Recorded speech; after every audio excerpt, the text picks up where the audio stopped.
Hi, I'm Martha. I'm almost 68 now, and I've been a widow for a while. This big old house has been my home for over 4 decades, filled with more memories than I can count, some good, some bad. I've lived here so long that I swear these walls in my heartbeat. My kids, Tom and Sarah, are all grown up now, but we've always stayed close.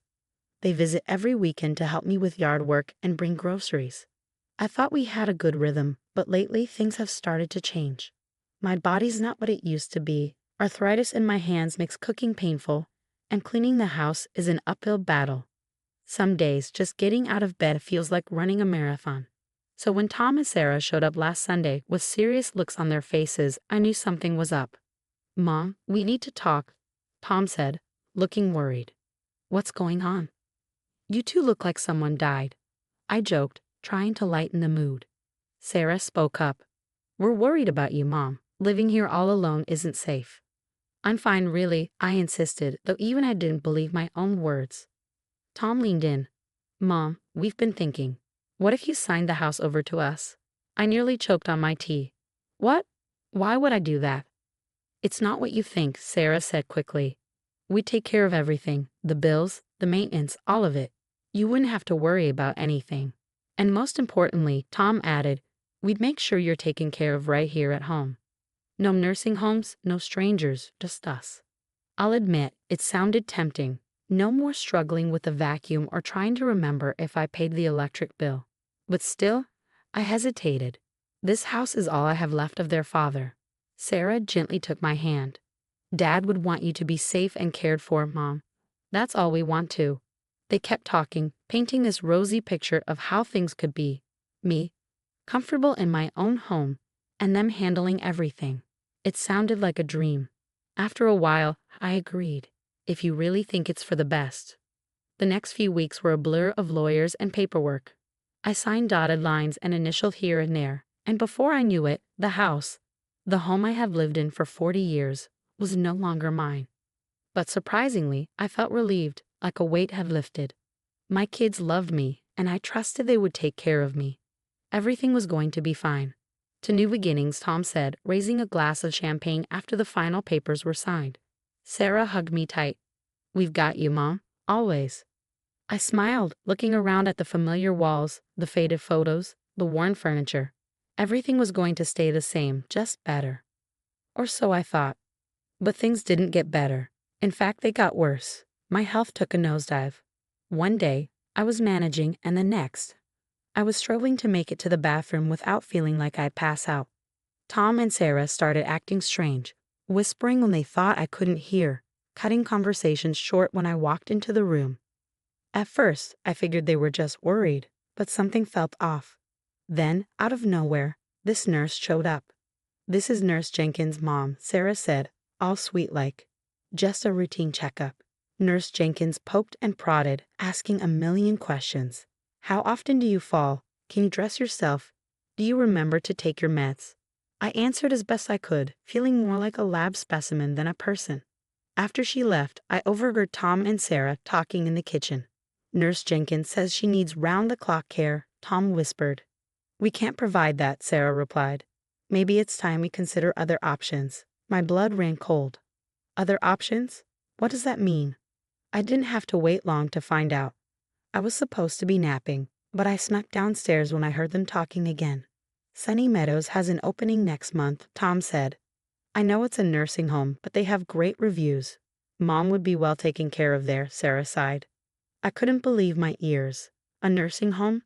After they promised to take care of me here? I burst into the room, anger surging through me. "So this was your plan all along? Get me to sign over the house and then ship me off." They looked like deer in headlights. "Mom, it's not like that," Sarah started. "Then what is it like?" I demanded, because from where I'm standing, it looks like you two played me for a fool. "Mom, your health is declining. You need professional care," Tom said, trying to reason with me. "What I need is for my children to keep their promises," I shouted, surprising even myself. "We're doing this for your own good," Sarah insisted. I laughed bitterly. My own good? Or for your convenience? The argument went on for hours. They threw around words like safety and quality of life, but all I heard was betrayal. In the end, it didn't matter what I said. The house wasn't mine anymore, and it seemed neither were my choices. A week later, I'm sitting in a sterile room at Sunny Meadows Nursing Home, surrounded by boxes of the few possessions they let me bring. The walls are too white, the air reeks of disinfectant, and the sound of old folks moaning drifts down the hall. Tom and Sarah are getting ready to leave, but I can't even look at them. "We'll visit every week," Sarah promises, her voice thick with tears. "Don't bother," I mutter. Tom tries to hug me, but I pull away. "Mom, please understand," he pleads. "Understand what?" I snap. "That my own children lied to me, took my home, and dumped me here." "Oh, I understand plenty." They leave, and I'm alone, truly alone for the first time in my life. The room feels like a prison cell. The bed's too small, the window's too high, and I curl up on the unfamiliar mattress, letting the tears come. This isn't how it was supposed to be. This isn't what they promised. I gave them everything, and this is how they repay me, by locking me away like some dirty secret. As I lie there, listening to the strange noises of my new home, one thought keeps circling in my mind. Asterisk, this isn't over, asterisk, they think they've won, that I'll just roll over and accept this.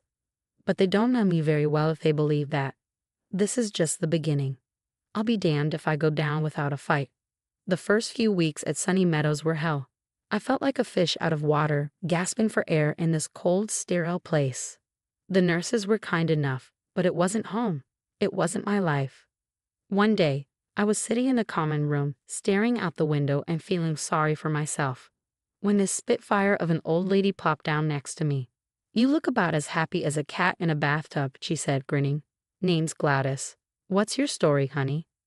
For some reason, I spilled my guts to her. Maybe it was the look in her eyes, like she'd seen it all before. "Damn kids," Gladys muttered when I finished. Sounds a lot like what happened to me. But you know what? I ain't rolling over, and neither should you.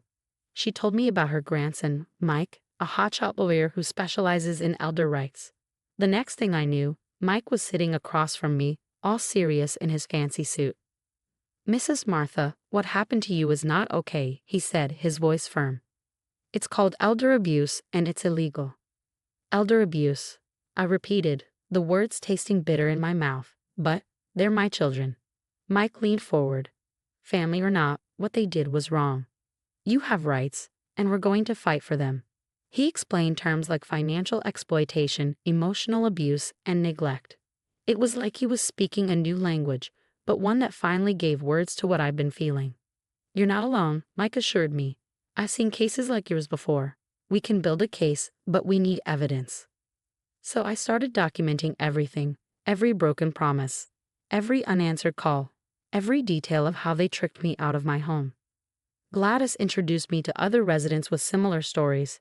Edna, whose son emptied her bank accounts, and George, whose daughter dumped him here and never visits. We started meeting regularly, sharing our stories and supporting each other. It felt good to have a purpose again. "We're not just going to sit here and take it," George declared one day. "We're going to fight back." Mike put us in touch with a support group for elder rights, and suddenly, I wasn't just a victim anymore. I was an advocate, a fighter. I started physical therapy, determined to get stronger. I researched laws and regulations, filling notebook after notebook with information.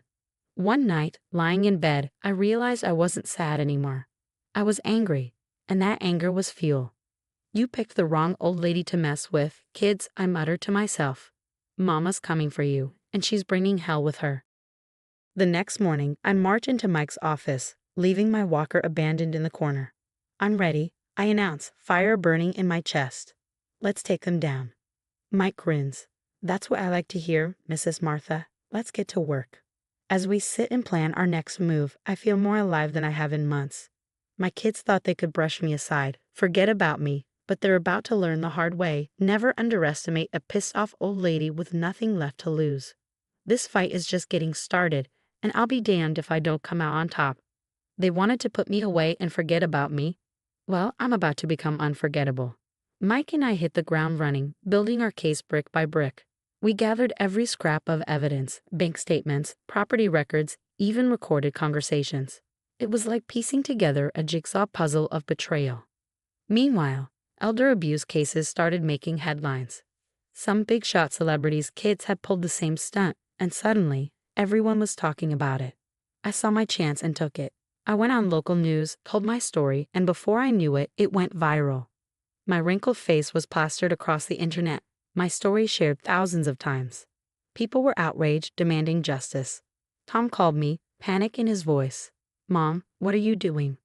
This is destroying us." "Karma's a bastarus asterisk asterisk asterisk, isn't it?"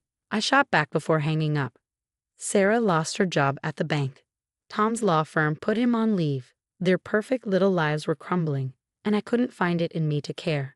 The state launched a full-scale investigation into Sunny Meadows and my case.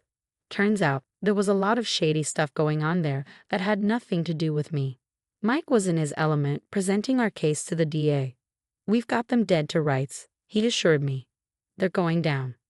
When Tom and Sarah were charged with elder abuse and fraud, I felt nothing. No satisfaction, no vindication, just emptiness. The day of the trial came, and I walked into that courtroom with my head held high. Gladys by my side for support. "Tell us what happened, Mrs. Martha," the prosecutor said. So I did. I laid it all out, the lies, the manipulation, the betrayal. I looked my children in the eye as I spoke and saw the shame on their faces. "I gave you everything," I set my voice steady. "My love, my trust, my home. And you threw it all away for what? A quick buck." The jury didn't take long to reach a verdict. Guilty on all counts. As part of their sentence, Tom and Sarah had to forfeit all assets gained through their fraud, including their own homes. Karma indeed. But it wasn't over. My story struck a nerve. Politicians started falling over themselves to propose new laws protecting the elderly. They called it the asterisk Martha Act asterisk imagine that. After it was all said and done, Gladys made me an offer I couldn't refuse. "Come live with me, you old bat," she said affectionately. "My place is too big for just me anyway." And here I am, starting a new chapter. Gladys and I, well, we've become quite the dynamic duo. We travel around, speaking at conferences, sharing our stories, and fighting for those who can't fight for themselves. I won't lie. There are days when I miss Tom and Sarah, days when I wonder if I did the right thing. But then I remember all the other Marthas out there, all the mothers and fathers being taken advantage of by their own flesh and blood. And I know I did what needed to be done. My name is Martha, and this is my story. A story of betrayal, yes, but also of resilience. Of finding strength when you think you've got nothing left, of standing up and saying asterisk, no more asterisk. To all you kids out there thinking of pulling a fast one on your parents, remember this. We may be old, but we're not dead, and we sure as hell aren't going down without a fight. So think twice before you cross us, 'cause karma? She's always watching, and she's got a mean right hook.